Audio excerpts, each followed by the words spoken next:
আমার রান্নাগুলো যদি ভালো লেগে থাকে লাইক কমেন্ট শেয়ার করতে ভুলবেন না। আর অবশ্যই আমার চ্যানেলটি সাবস্ক্রাইব করুন।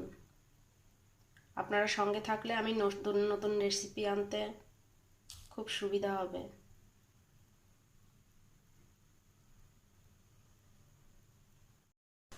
নমস্কার, আমি আজকে চলে এসেছি পনিরের একটা নিরামিষ রেসিপি নিয়ে। আর রান্নাটা আমি করে দেখাবো আলু ক্যাপসিকাম দুধ দিয়ে। পনিরটা রান্না করার জন্য আমি এখানে নিয়ে নিয়েছি 500 পনির। আমি টুকরো টুকরো করে কেটে রেখেছি। এখানে নিয়ে নিয়েছি বড় সাইজের একটা আলু, আর এখানে নিয়ে নিয়েছি বড় সাইজের একটা ক্যাপসিকাম, আর এখানে নিয়েছি 50 গ্রাম কাজু আর 2 চামচ পোস্ত বেটে রেখেছি। আর এখানে 10-12টা কাঁচা লঙ্কা আর 1 চামচ মতন আদা বেটে আমি মিশিয়ে রেখে দিয়েছি। কড়াই গরম হয়ে গিয়েছে, এবার আমি কড়াইতে তেল দিয়ে দেবো, সাদা তেল।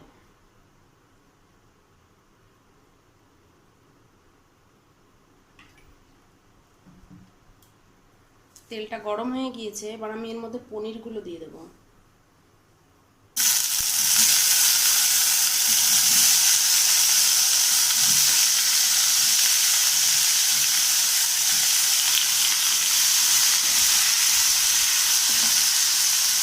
পনিরটাকে আমি হালকা ভেজে নেব। বেশি ভাজলে আবার পনিরটা শক্ত হয়ে যায়, তো আমি হালকা একটু সময় ভেজে নেবো পনিরটা। দেখুন, পনিরটাকে হালকা করে ভেজে নিয়েছি। এবার পনিরগুলোকে আমি নামিয়ে নেব। দেখুন, এখানে আমি জল গরম করে রেখে দিয়েছিলাম।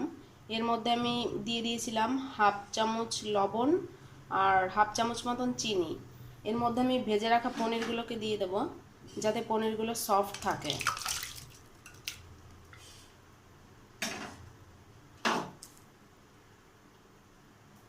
দিয়ে আমি এটাকে 10 মিনিটের জন্য ঢাকা দিয়ে রেখে দেব।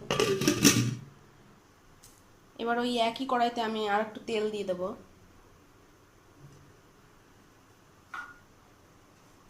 এবার আমি এর মধ্যে আলুগুলোকে একটু ভেজে নেব।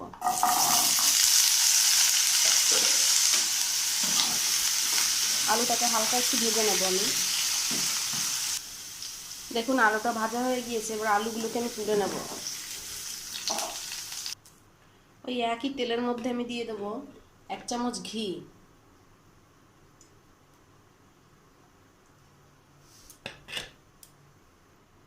দশ মিনিট হয়ে গিয়েছে, আমি এবার ভিজিয়ে রাখা পনিরগুলোকে আমি তুলে নেব।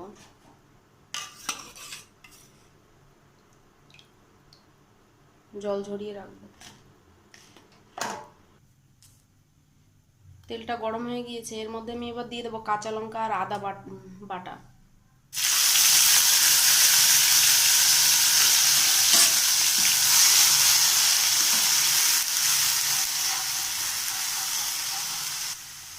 এর মধ্যে আমি এবার গুঁড়ো মশলা অ্যাড করব। আমি এর মধ্যে দিয়ে দেবো 1 চামচ জিরে গুঁড়ো, 1 চামচ কাশ্মীরি লঙ্কার গুঁড়ো। এই রান্নাটায় আমি একদমই হলুদ ব্যবহার করব না।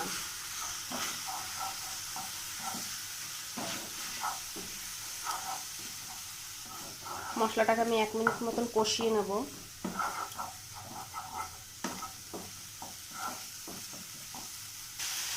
এক মিনিট হয়ে গিয়েছে, দেখুন আমি মশলাটাকে কষিয়ে নিয়েছি। মশলাটাকে তেল ছেড়ে দিয়েছে।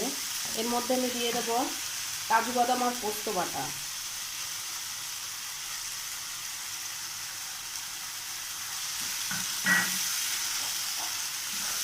এটাকে আমি খুব সুন্দর করে মিশিয়ে নেব।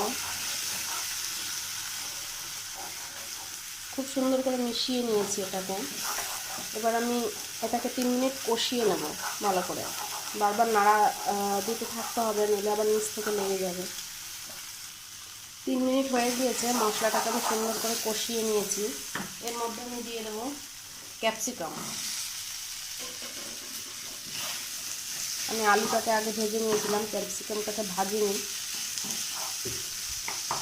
তার জন্য এটাকে আমি এখন 5 মিনিট এইভাবে কষাতে থাকবো। 5 মিনিট হয়ে গিয়েছে, এবার আমি এর মধ্যে দিয়ে দেবো আলু, ভেজে রাখা আলু।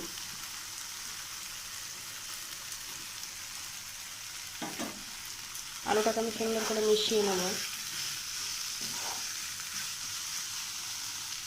এর মধ্যে আমি দিয়ে দেবো 1 চামচ লবণ। এবার মিশিয়ে নেব।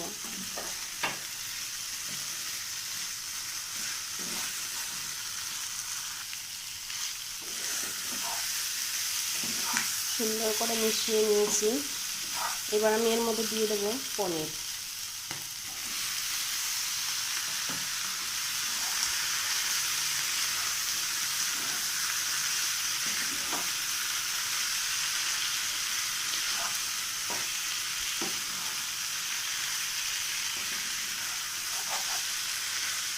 পনিরটাকে আমি এইভাবে 2 মিনিট কষিয়ে নেব।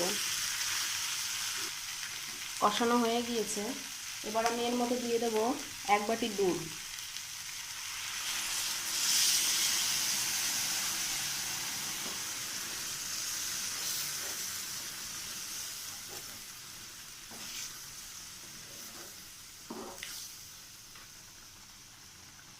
আর আমি দিয়ে দেবো 1 চামচ চিনি, কারণ ছানার জিনিসে একটু চিনি না দিলে টেস্ট আসে না। আপনারা চাইলে না দিলেও দিতে পারেন, চিনিটা দিলে টেস্টটা আসে, তার জন্য আমি দিয়ে দিলাম। এবার আমি এটাকে 5 মিনিটের জন্য গ্যাস লো করে ঢাকা দিয়ে দেব। 5 মিনিট হয়ে গিয়েছে। এবার আমি ঢাকনাটা তুলে নেব। আমার পনিরটা রান্না একদমই কমপ্লিট হয়ে গিয়েছে। এবার আমি এর মধ্যে দিয়ে দেব,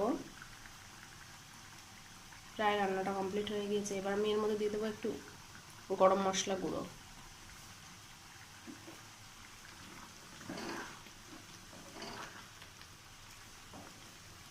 গরম মশলাটাকে মিশিয়ে দিচ্ছি। গরম মশলা দিয়ে আমি 1 মিনিটের জন্য ঢাকা দিয়ে দেব। 1 মিনিট হয়ে গিয়েছে। ঢাকনাটাকে আমি নামিয়ে নেব।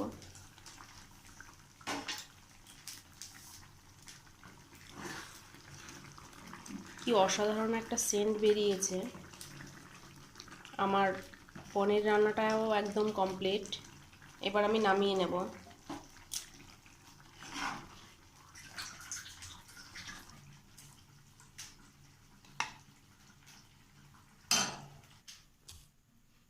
দেখুন বন্ধুরা, আমার নিরামিষ পনির রান্না একদম কমপ্লিট। আর আপনারা যারা আমার চ্যানেলটি এখনও সাবস্ক্রাইব করে উঠতে পারেননি, তারা অবশ্যই সাবস্ক্রাইব করে নিন। আর আমার রান্নাগুলো যদি আপনাদের ভালো লেগে থাকে, লাইক কমেন্ট শেয়ার করতে ভুলবেন না।